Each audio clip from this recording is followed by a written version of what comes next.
Attention. It's time to register for Ellucian Live 2024, April 7th through 10th in San Antonio, Texas. Illuminate, innovate, inspire, explore higher education's greatest opportunities with future-ready ideas, solutions, and best practices designed to drive transformation. Register now at elive.ellucian.com.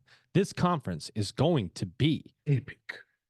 By now, you've heard me talk about Insights EDU in Phoenix, Arizona, February 20 through 22nd. Here's why I think you should join us at the Insights EDU conference. It's one of the few conferences focused on helping schools serve today's online and non-traditional students.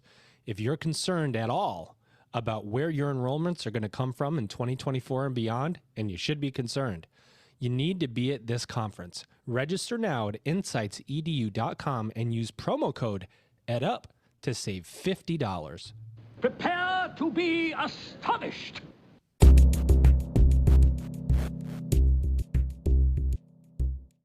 Welcome back, everybody. It's your time to EdUp on the EdUp Experience podcast, where we make education your business. I realized on previous episodes that I do that intro really, really fast. I sound like I'm sped up on 1.5 or 2.0 if you try to listen fast. I tried, and then I couldn't actually understand what I was saying, so I promised myself that I would slow it down a little bit, which is actually kind of impossible because I grew up in New York and I talk really fast. Anyway, we have passed 350,000 plays of our podcast episodes. And I just want to give each of you who is listening a huge shout out and say thank you for your support of this podcast. Passing those milestones give Elvin and I the juice, as I put in a podcast, or as I put in a LinkedIn post, to continue our literally insane recording and production schedule. Insane. What do I mean? Well, I mean that I record every day. I record every day, Monday through Friday, from 12 to 1 Central Standard Time. And Elvin at night in the bathroom, and his kids and wife go to sleep in his New York City apartment, goes and he edits these episodes so that we put out at least, at a minimum, 3 episodes per week. Because nobody can interview amazing leaders at scale like EdUp does, but we do get tired, I'll be honest. And then I get this really interesting guest co-host combo that just gives me new energy. And I've got one today, and I'm just going, I can't wait. So I'm going to shut up, and I'm just going to bring in my guest co-host. After I interviewed her the first time, I was like, she's got to come back. I got to get her back on the microphone because her personality is so light and doesn't overwhelm me at all. She doesn't really have much to say. Wait, who am I talking about here? Ladies and gentlemen, here she is. She's the real one. She's Dr. Margaret McMenamin, and she is the president at Union County College. What's going on? How are you, Margaret? Hey there, Joe. Thank you for the wonderful introduction. I'm delighted to be back with you, and I'm also delighted to be here with our guest.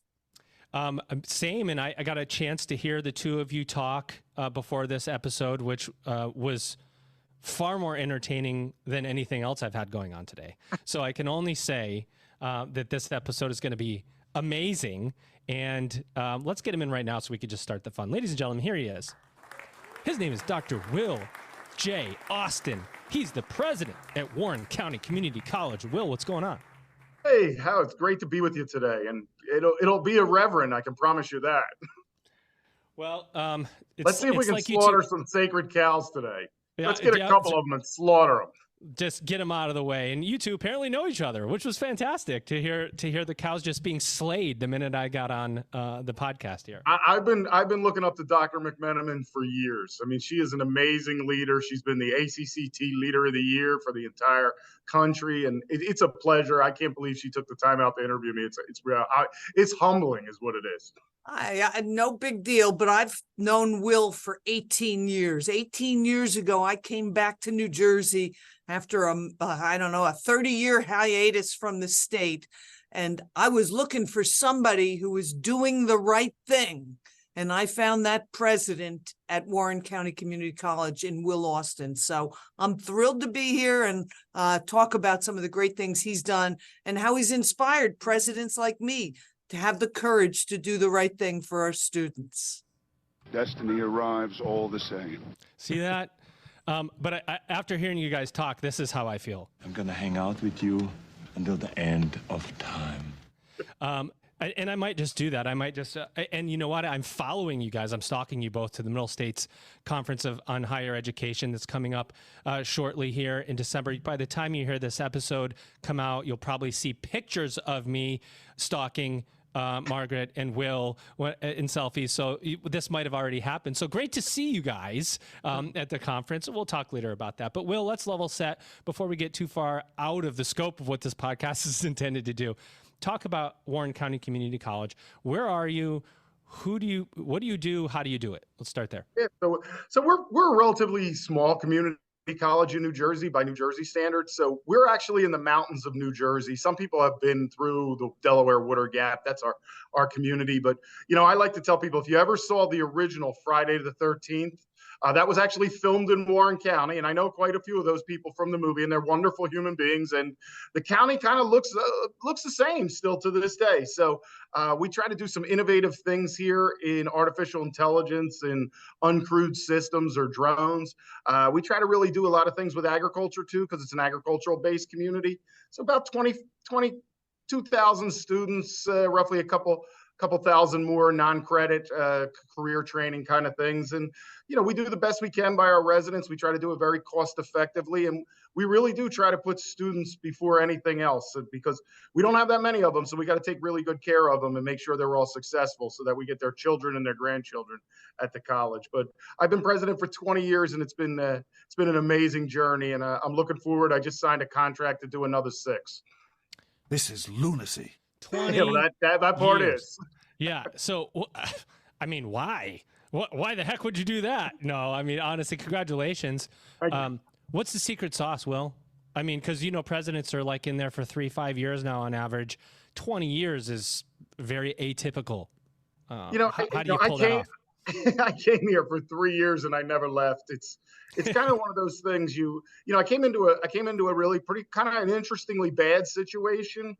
Nobody's fault. It just kind of evolved that way. But there were 3 colleges founded in the last 3 colleges founded in New Jersey. And they were founded by the chancellor as the chancellor the office was being dissolved. And it wasn't technically legal. And then the politicians and my predecessor got into, and he was a long serving president as well. They got into kind of a scuffle and they went to the state Supreme Court and they almost closed 3 colleges over it. But the Supreme Court was kind of wise. And they said, yeah, these weren't founded properly, but they've been around long enough. We're going to consider them colleges, but we're going to give you a couple different rules. So one of the things I had to do when I got here was make peace with all the local elected officials, and that was probably I had a background in politics, so that wasn't particularly difficult. Once you start building a college for the community, and they see the value rather than see the expense, or rather than see with many colleges, I think, and you're seeing it in the enrollments have become places of condensation, not condensate, but condescending in a way. And we tried to get rid of that. We tried to humanize the place, be really just people, residents. When you're the president of a small rural college, the people who come to your school they're not your students, they're your neighbors, they're your friends' children. So you really want to take extra care. And I think the secret sauce really is it was a place that fit for me. The people who were here were very similar to me. We saw the world a lot alike, and it really made for a special environment. And I've stayed here for 20 years. And like I said, I signed the last contract and told them, this is probably going to be it for me, my career in higher ed. So I'll come here, I'll be the president, and I'll finish here. One more question, and then I'm going to pass over to Margaret to take over. Have you had to take that 20 years in chunks? Like, do you look at it like 4-year cycles because the education changes, albeit not that much, but to stay fresh, right? If you do anything for that long, you can become complacent. You can, you walk in, it's the whole coffee stain thing. You walk by that coffee stain every day, never do anything about it. You don't even see it. How have you stayed fresh? And have you look at do you look at it in terms of cycles? Yeah, so it's interesting that you say that because I've been doing a retrospective and I'm trying to write a little chapter on the first 20 years. I consider this next one. I took a little sabbatical. This is my second presidency, so I'm going to call the first 20 my first presidency here. I'm going to do things a little differently, maybe even a little bit more outrageous the next couple of years. But I broke it down. It was about 8 different major kind of events. So across the course of 20 years, probably about every 3 years, kind of did a renewal and a refresher. Years ago, I wrote a book on strategic planning. Please don't buy it. It's dated now. But at any rate, I would always talk about a good plan as a 3-year plan. So in some ways, I guess my life here was like a 3-year plan over and over and over again. Everybody better get ready for some of this. Outrageous, outrageous, outrageous. We're going to wait to see what happens. Margaret, over to you. He is outrageous. And when I came back to New Jersey, some of my colleagues, I came back as an executive vice president at another community college, but when I got here, I was warned of one thing: stay away from Will Austin at Warren. And that's all you had to say to me. And I immediately took a trip up to Warren County Community College and said, I want to meet this man that everybody's warned me to stay away from. He's nothing but trouble. So, Will, we've known each other now for 18 years.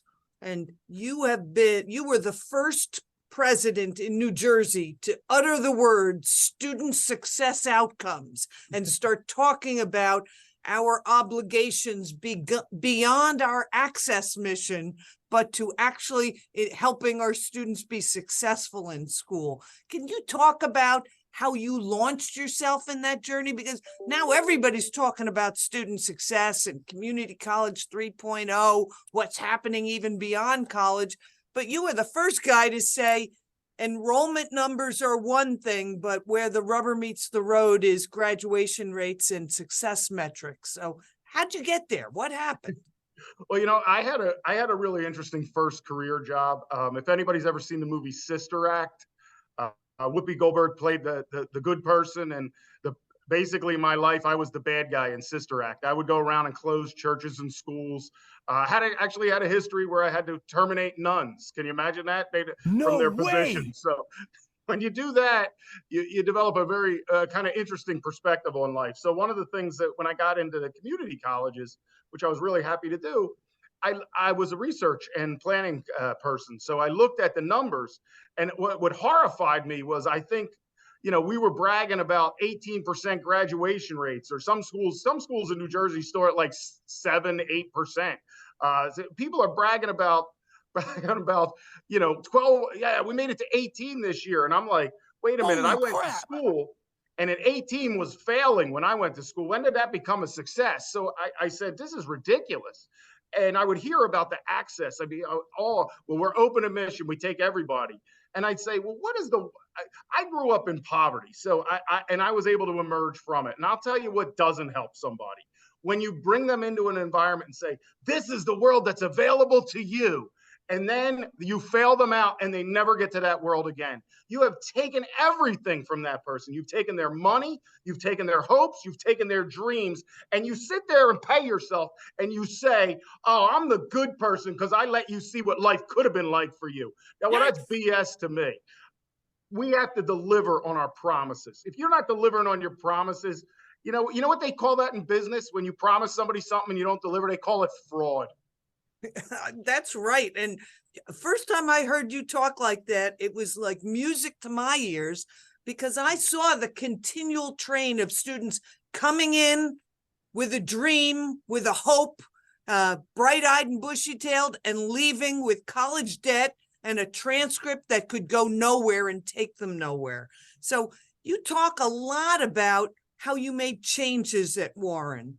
And one of the things that I keep quoting you on is when you said anybody who's a veteran didn't have to go through developmental education. Now, I think Dev Ed is a disaster, and I'm not the only one. Obviously, CCRC, the folks at Columbia University and the Research Center, said that 15 years ago that Dev Ed didn't work, but we still, not us at Union, but many schools still require it. Tell us what you did with military. I know you do a lot with the military, but what'd you do with guys who are veterans? Well, that was our first. We too have completely abolished developmental education at Warren, and we've reaped great success from it. But these guys and gals were coming back from Iraq. They were coming back from Afghanistan.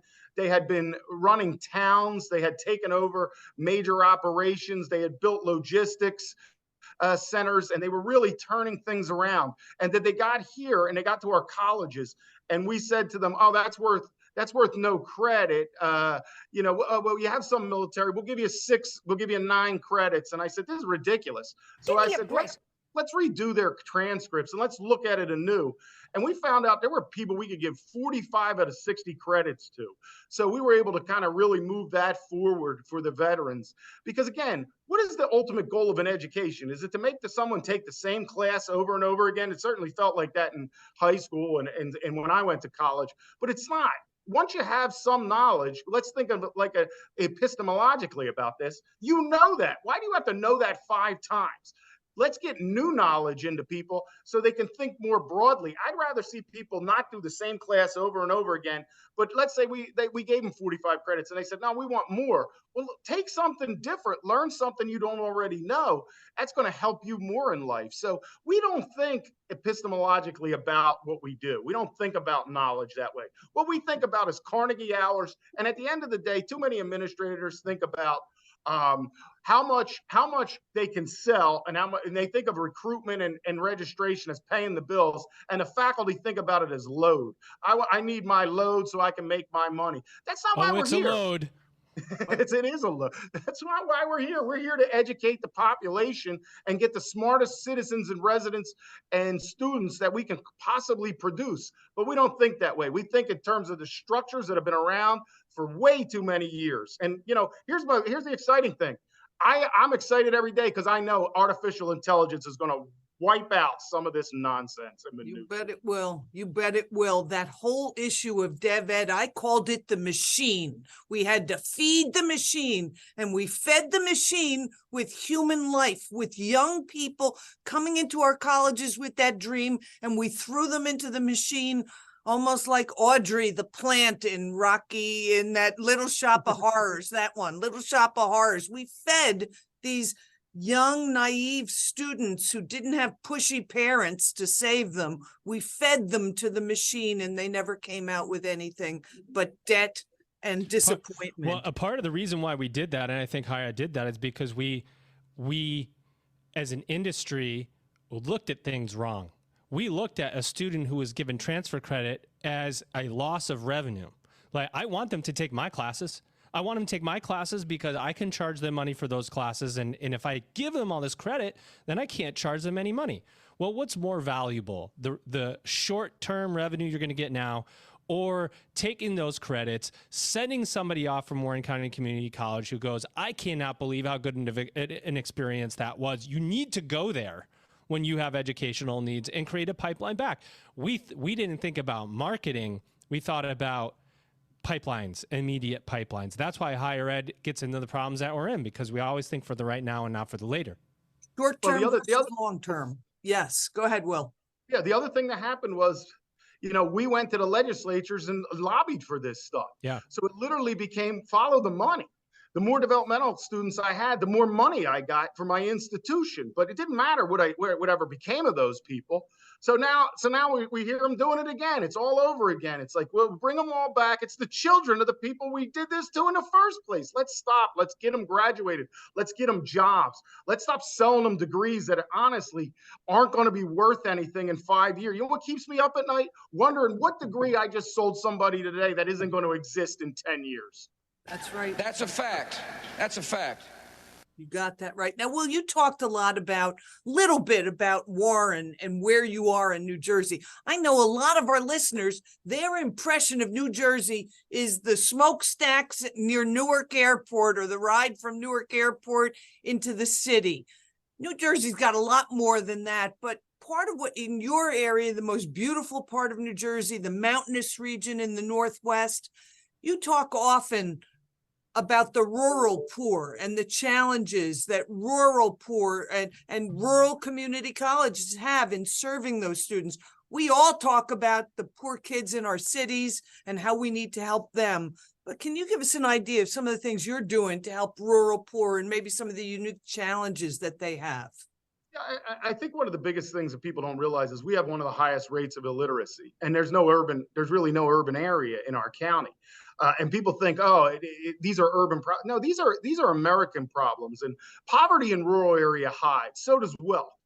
Where it's very much in front of you in the urban areas. So you have to look for it and you have to start to understand it. And you have to realize that people don't see education, they don't value it in a lot of times in rural areas because it hasn't been part of their history. Part of their history was growing crops and growing livestock. And these are really important things. But thinking about, okay, I need an education that's going to take me to X, that's something that you have to really go out there and kind of sell and explain to people. And you have to also explain that we're not going to change it. We're not here to indoctrinate anybody. We're here to present every idea and let you pick what you think is going to fit your community and your values. And if you can build that, the people will come. But I mean, I think one of the big problems, a lot of people do start presidencies at rural areas.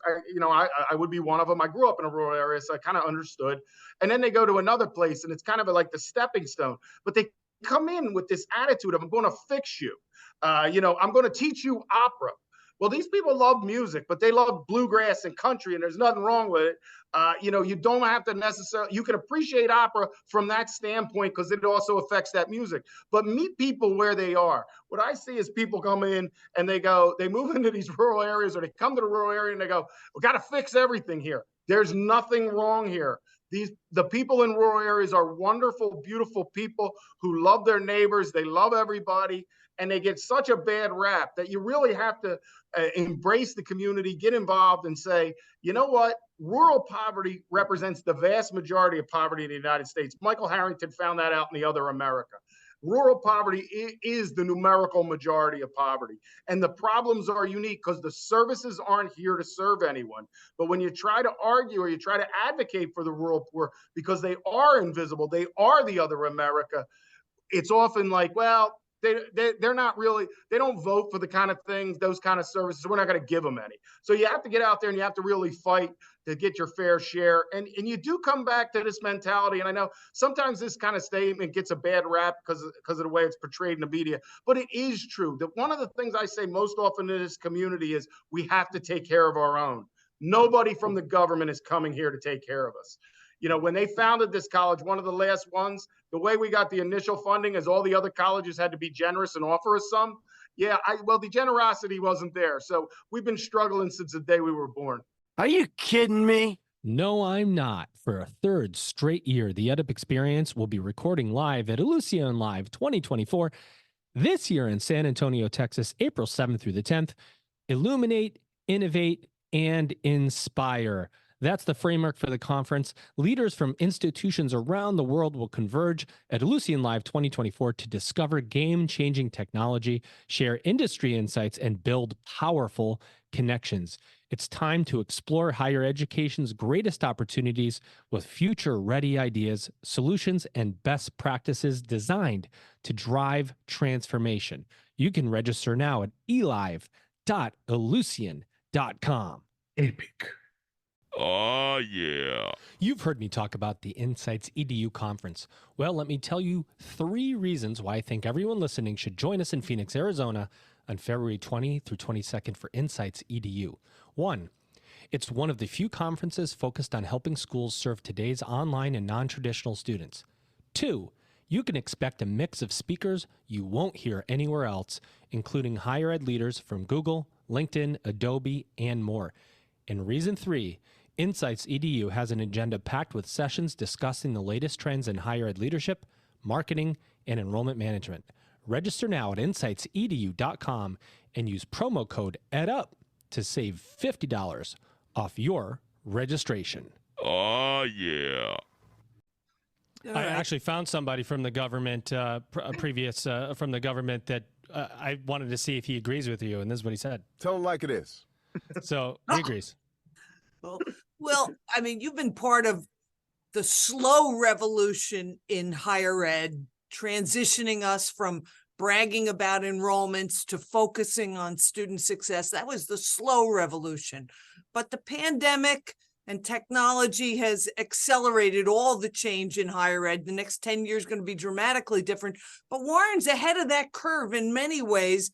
And one of them is one of your pet programs, if I'm allowed to call it that, your unmanned, your drone program. I know it's UAS. I'm not sure what it all stands for, but you're a national leader in drone work. Tell us about that and how that happened and where is it going now? Surprise. Yeah, so they passed a law in our part of the state years ago that said you can't really develop any of the land up there because we need it. We're going to need it for food, which is coming true, and we need the water supply to remain safe. But what they forgot to do after they took away everybody's land rights was to compensate them in any way, shape, or form. So really, we were on a kind of 15-year legacy to try to figure out our journey, to try to figure out how to monetize our land back and get our value back. And really, one of our commissioners, who had been a former board chair, Ed Smith, came to me and said, "We got to go out to NJIT. I've seen these things called drones." And I said, "Yeah, I saw one over my house one time. It's annoying as hell." And he said, No, we got to go. It's a business." So I went out. We started to work with our state technology group, and I started to realize, they're just making me a pre-engineering program. That's not going to work for all my residents. It's going to work for like 8 people. So I went down to Embry-Riddle and worked with them. And then I pulled the two kind of ideas together, and we rebranded that part of our operation Warren UAS. And Warren UAS, I'm proud to say, is also available at Bucks County Community College. So we're expanding the program and letting people just have our curriculum, and we provide the instruction. We're partnered with Embry-Riddle. When I say partners, I've never had a partnership like this in higher ed. We literally write our syllabi together. Our faculty and their faculty are writing a textbook together right now. We go down there, they come up here, we share back and forth. Their students become our instructors and vice versa. And we actually have a national network of pilots that we work together to get people jobs around the country. So it's really been an amazing thing. We have like 80 drones. We've gotten millions and millions of dollars in grants, which has transformed things. And we knew that if we could give our kids something no one else could take from them, this knowledge that's going to be machine-based, because in the future, I don't care what you're an archaeologist, you're working with a machine next to you. You're working with magnetometers, LIDAR, thermal. You're finding out improving history didn't happen before. And one of the great things that happened in my career, I left higher ed one time and then ended up in the community colleges. And when I left Temple University, they literally told me, and I love David Ellis, and he said these words to me, because you don't burn bridges, will you incinerate them? Because at the age of 20, I think I was probably about 25, they offered me the directorship at an R1 level research center, and I turned it down to go to the community colleges. So I never had that thing about I want to be a 4-year university, because I already left it. I chose the community colleges. But what I said at Warren is, I said, why can't a community college have an R1 level research center? Why can't I have that back? So I built one. It's called the Dr. Joseph Warren Robotics Research Center, and we're funded. We're on our second earmark from Congress. We have grants coming in, and it really is. We do research. We do agricultural research with Rutgers. We do research with aviation entities around the country. We send our people out to train. We train prison guards in Oklahoma. We work with big power companies. We work with big gas companies. And we work with the New Jersey Transit. So we do get our kids to Newark. They stand right on top of the train station, remapping their roof, because their plans and their architectural designs are over 100 years old, and they need to redo a lot of things. So our students go out there. That's right in the Newark flight line, so that we get the best of all worlds in terms of the rural, the urban for our program. We're all over the place. We love doing that. But where it's taken me and where I wanted to go with this is, we're finally on the point where we're going to build we're about to really work with the USDA to build out a food processing thing for a plant for New Jersey, but we want to do it with robotics. We want to do it with artificial intelligence. We want to mass produce food. We know what's going to happen in the Ukraine. We know we're in a dystopian World War III that's nothing like the movies or Einstein predicted. And this is going to affect food production. And we saw this with the supply chain. So we want to be able to produce as much food as we can and get it out. We want to fill these food deserts in New Jersey. We don't want to talk about food deserts, stand outside of them, cry and say, I wonder if food's going to come. We're going to make the food. We're going to grow the food. We're going to process the food, and we're going to get the food into these places once and for all. Well, you're talking about all kinds of incredible things, from drones to these initiatives with agriculture, etc. But how do you do it? Higher ed is so slow to change, and we are the most agile parts of higher ed, the community college sector. But you got to admit, what you've been able to accomplish is remarkable, just if you put it relative to other colleges, other presidents. So how did you do it? I know Joe's got a big college audience here, a lot of community college leaders, a lot of higher ed leaders listening to this. How did you do it? How? I can't remember who said this, but somebody once said the problem with higher ed is 1,000 years of tradition tied down with 150 years of bureaucracy, which is probably 200 now. So here's the problem. That's it. You got to get rid of that mentality. So, we did things. I took the board down and had them take the Accuplacer, and we had a medical doctor from Johns Hopkins fail it. That allowed us to get rid of developmental ed, because it's like, if the medical doctor who graduated Johns Hopkins can't get through that, who's getting through that stuff? That's ridiculous. It wasn't testing anything that had to do with what we were doing. So we continued that. And eventually we realized, what we know as faculty today, those 45 hours, 3 classes at the university, 5 classes at the community college, or some variation of that. That was invented in the early 1900s, again, Johns Hopkins University. And you know what I call that? I call that one of the worst failed social experiments of all damn time. It doesn't work. Community college, it's fuzzy math. Their teachers here 5 days a week. Hell, in the drone program, we're here 7 days a week. We love what we're doing. We need to find people and hire people into what we call teaching administrators. We're going back to the Henry Dunster model, the first president of Harvard. He wrote the curriculum. He built the facilities with his own hands. He taught the students. You do everything. You get rid of the us versus them. I mean, not that we can get rid of it fully. We still have some legacy thems. And they call themselves, they call us them. They call themselves us. They create this dysfunction. And it's ridiculous. This is lunacy. They deserve more. So you're bored. I get it. So I always said you need a courageous president to get the change done. But there's a fine line between courage and stupidity. And if you don't have your board backing you up, how'd you get the board to support you with all the, I get it. You got the medical doctor to take the Accuplacer. I used that technique. Everybody failed it. It was great. And it helped us. But all these, we don't like change in higher ed. How'd you get the board on board? Yeah, so you know what it is? It takes time. One of the things is you got to be president longer than 3 weeks. I mean, you really do. You got to start slow. We didn't do major.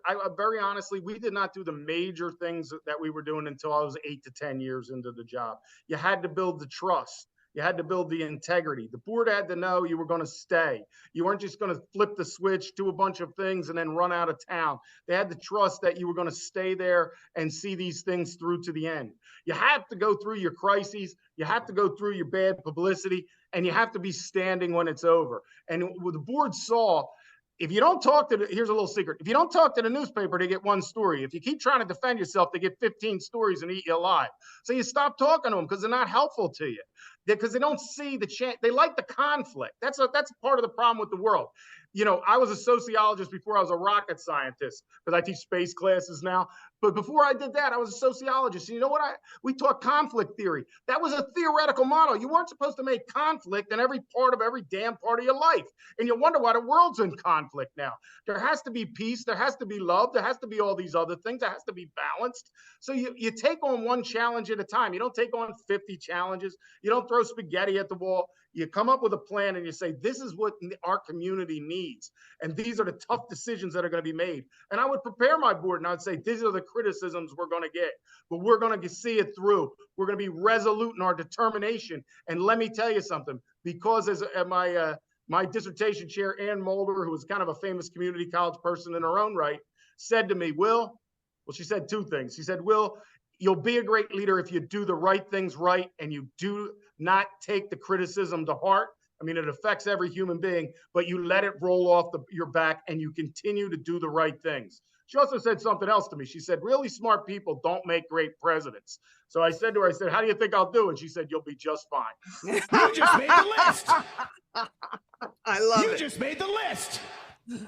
All right. So I keep telling my staff, 10 years from now, I think higher ed will be unrecognizable. I think things are going, I mean, it may be less time, but you've been a terrific predictor of what's to come. You have been. You talked about what's going to happen in New Jersey, and a lot of that's come true.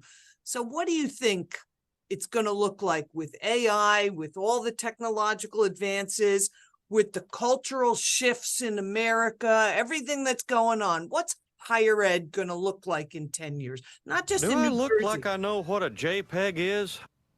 Somebody say AI. Well, now that Hank Hill has tuned in, let me try to say, here's where I think it is. I said, I was really fortunate that, I talked about the poverty I grew up in, but I had an opportunity to go to a really nice school that really transformed my life.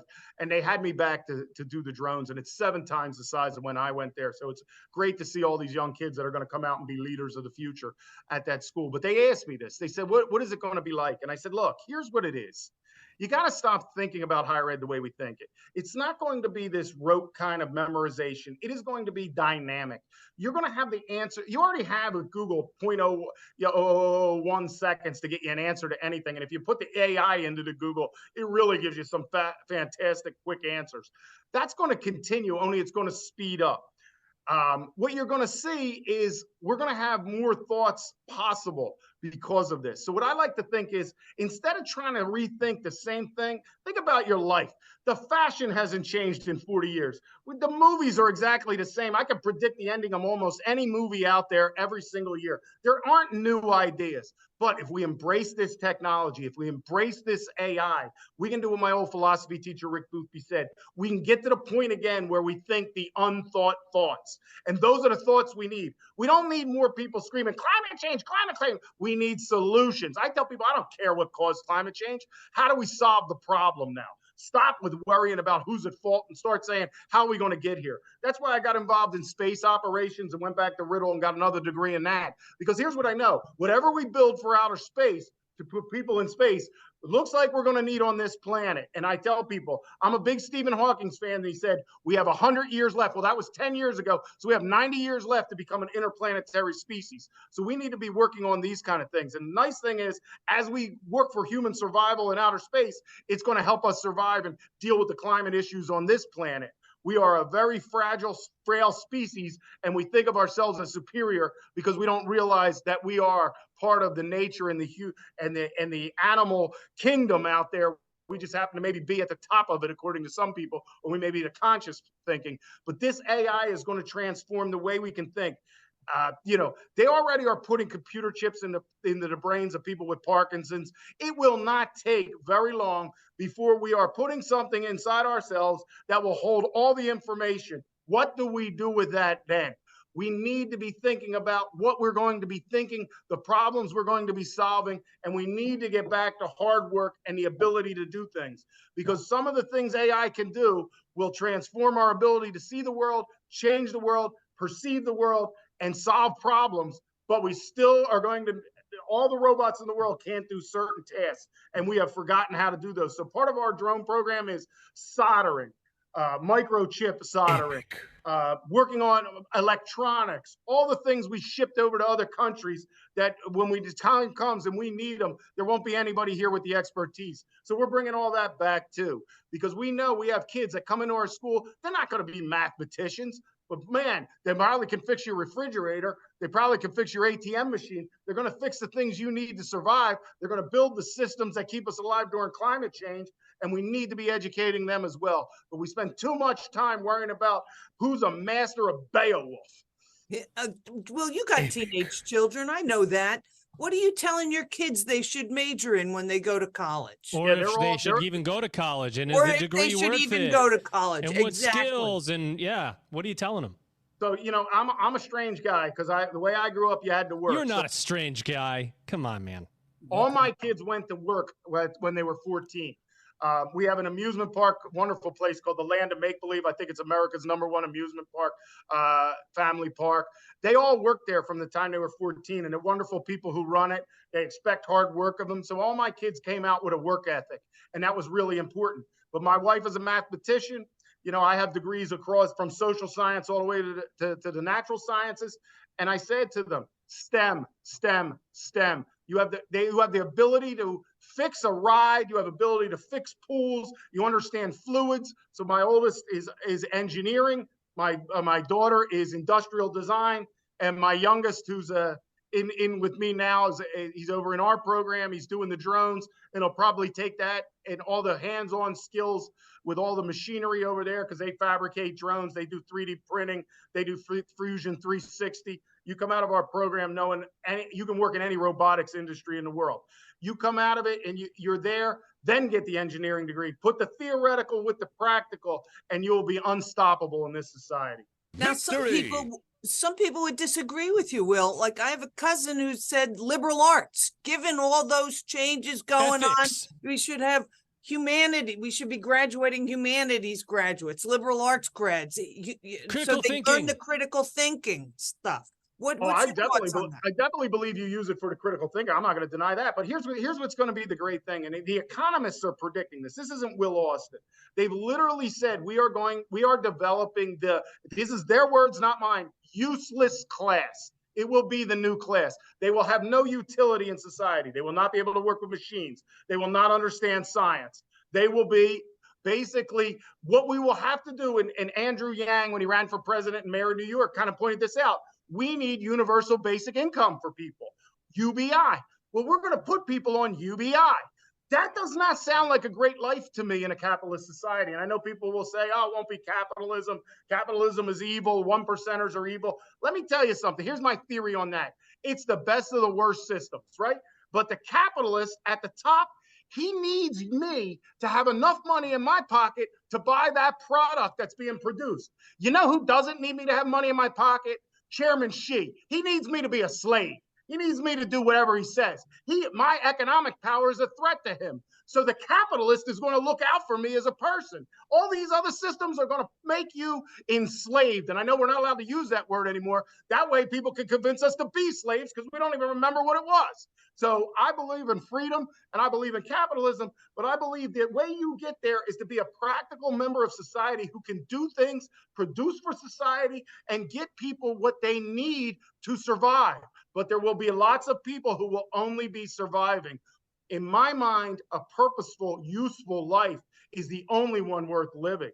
What you're going to end up with is little boxes. And, my fear is, and I always think dystopia, people say, oh, they always talk about utopia. I remind them, that's a British satirist idea. It's never occurred in reality. Dystopia, though, has. So we should be on the lookout for it. Imagine a society where machines do most things, the AI does the thinking, and there's some of us who are working with these machines. What happens to the rest of us? We end up, and I fear, and Christmas is coming, so be sure to watch It's a Wonderful Life. We're going to end up with too many people in what I'm going to call Pottervilles of the future, and we got to be protecting about that. So when I'm building academic programs, I'm thinking, how will this protect my residents, my kids, my students, my neighbors, my friends, families from these Pottervilles that are going to be coming? Because what are we going to do with all these people who have no utility? Bullseye. Well, I don't know, but Joe, now you know why I wanted to talk with Will on your show, because this is rich stuff. But I want to move a little bit from the futuristic to the more immediate challenges in higher ed. And you hear about our colleagues in the South, in Texas, in Florida, in Ohio, even Virginia, North Carolina, getting some political intrusion into the operations of the college based on DEI issues. Here in New Jersey, we're in a DEI cocoon. There are no issues related to DEI here. We can say the words and talk about it on campus, but there is in the Northeast, you hear stories about political intrusion into higher ed. Do you want to comment on that? Because I'm sure some of the people listening are living with someone looking over their shoulder or maybe whispering in their ear about what they should do. Yeah, I mean, we talk about New Jersey as a very blue state, but I happen to live and work in a very, very red county. I mean, this is Trump country in Warren County. That is who will win the next time there's an election. It's who won every time he has run here. He will get the vast majority of the votes here. And they hired a guy who taught race and ethnic relations. That was my background. Lifetime member of the NAACP, who brought that idea and said, look, to have a just and fair society, everyone needs to be an equal part. But the way I talk about it isn't the way we talk about it in New Jersey or the presidents talk about it in New Jersey. I talk about the opportunities and the successes of individuals. And I show them that when we give people the access with the outcomes, we will see everyone succeed. And it changes perspective. More and more people, diverse people moved out to the rural areas during COVID. But we're not going to ever say at Warren, we're going to lower our standards. That's going to tell somebody we don't think you're good enough to meet them. That's ridiculous.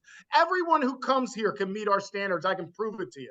The year the Chronicle of Higher Ed said we were the 11th most successful community college in the country, my wife and I went into the iPads. We dug through it. You can read about it. There was an article in Diverse Issues in Higher Ed. She's a mathematician. We dug into the data. We found out that we were under 50% for overall graduation rates, but we were above 50% for African-American Black graduation rates, and we were above 70% for Hispanic, Latino, Latinx populations. You know why? Because the standard and the expectation for everyone is the same. And those individuals jumped through all the hoops and worked even harder and got ahead, and they're having great lives because of it. And I am tired of saying people can't. No, everyone can. Everyone can learn everything. You can learn math. I've proven it in the drone program. I don't tell them they learn math, but in order to get through one class, they have to analyze with root mean square error. Who knows that? That is like statistics 5. You don't get to that statistic but you can do it. You have to teach people what they're capable of, and you have to let them remember something. There's nothing more condescending than someone born in privilege telling someone else, I'm going to help you because you don't know what privilege is. This is nonsense. The people that come from areas and neighborhoods like I came from, and I've lived in the vast majority of my life till I was a college president, they have grit. They have determination. They've overcome so many adversities that you'll never even understand. What they need is compassion from you and a lack of judgment. They don't need you telling them that they're not a good person or they're not right or they don't think right. Let them share their experience with you and change your damn perspective for a change. Well, Joe, I think we've got this wrapped up here because we've got a President Will Austin, a guy who I was told to avoid 20 years ago and who has continued to inspire me. And I know that through listening to this podcast and maybe having a chance to interact with him in the future, that future leaders in higher education, future leaders of community colleges, and certainly current leaders in our sector can get inspired to learn, to do the right thing, to focus on student success, to help people change their lives, transform their lives through education. And Will, I mean, you still got it. After 20 years, there's some folks who need to be sent out to pasture, but it sounds like you're going to be raising hell in Warren County, New Jersey, and rocking the world up there with these opportunities. I know you set the bar high. And I know that you know, beyond inspiring me, there are a lot of presidents who look up to you. So I want to thank you for joining us on this. Joe, I don't know if you have any follow-up questions, but this is just— I don't need to do a darn thing. This has been the greatest episode of my life. I just sit back and listen. It's fantastic. I mean, you're both very kind. No, I mean, I'm just so tired of listening to presidents who just nod their head and say, not today, or maybe look at the calendar and say, I don't want to approach this challenge because I'm going to retire in a few years. And why should I rock the boat? And let's just keep doing what we're doing. And the outcomes remain the same. So hopefully we get a few more good presidents out this who can help turn more ships around in the harbor. Because Will, leave us with your vision for the future of higher ed. What are you seeing on the horizon? The vision is if we don't change, we're going to be changed by society. They're already rejecting us en masse. I mean, there's more kids than ever, and they're not in our schools. So we ought to be asking ourselves a tough question. But I will say this to anybody who does follow me. Look, when you do these kind of things, expect the personal attacks. Expect it to be vicious. Expect lies about you. Expect to be, obliterated in the newspaper. But tell yourself one thing. president at Niagara Community College years ago. I said, how did you do it? When I was at his middle stage chair, he said, you know what? Once they take your pride, they take your dignity, they take everything from you. You have the mission and the students, and then you start to win. If you're an aspiring president or a current one and you're looking to step up your game, get on a microphone with Margaret and Will, and your job is to take 1/3 of the conversation. And if you could do that, you're on your way to success, because these guys, and I kid, but you guys are absolutely incredible. This has been, I mean, I have some favorite episodes of this podcast after 700. This is a top 5 for me. I don't say that very often. It's top 5. I enjoyed it, being a part of it. The passion is absolutely fantastic. Will, you're an absolute pleasure to have. And Margaret, you know how I feel about you. I can't wait to meet you in person. Having you back as a co-host was just as good as having you as a guest host. So I'm just going to leave it there, because I want to tell the audience, you need to follow these guys. If you want to do things differently, you want to challenge the status quo, find people that are challenging the status quo. You're going to find that in my guest co-host and my guest today. Thank you guys. Margaret, thanks for being my guest co-host. How'd you feel about co-hosting? You feel good about it?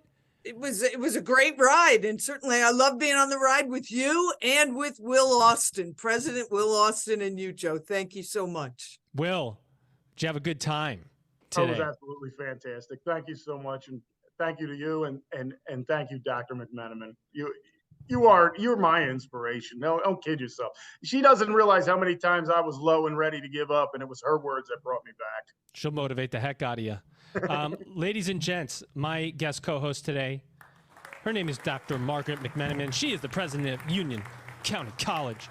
She's in Jersey. So is our guest. He's your guest today. His name is Dr. Will Austin. He is the president of Warren County Community College. Check out these amazing schools and these amazing leaders. You've just EdUp'd. Attention. It's time to register for Ellucian Live 2024, April 7th through 10th in San Antonio, Texas. Illuminate, innovate, inspire, explore higher education's greatest opportunities with future-ready ideas, solutions, and best practices designed to drive transformation. Register now at elive.ellucian.com. This conference is going to be epic. Hey there, higher ed leaders. Are you thinking about joining the EdUp Experience podcast at Insights EDU on February 20th through 22nd in Phoenix, Arizona? 100%. I thought so. This is the go-to event for higher education marketing and enrollment management. At Insights EDU, you'll gain cutting-edge insights from industry experts, including speakers from companies like Google, LinkedIn, Adobe, Salesforce, and more. Become the transformational leader your campus needs by participating in discussions on important topics like online student demands and preferences, increasing affordability and accessibility, branding, measuring marketing performance, and much more. Insights EDU is the conference you need to attend in 2024. Register now at insightsedu.com and use the code EdUp to save $50 off your registration.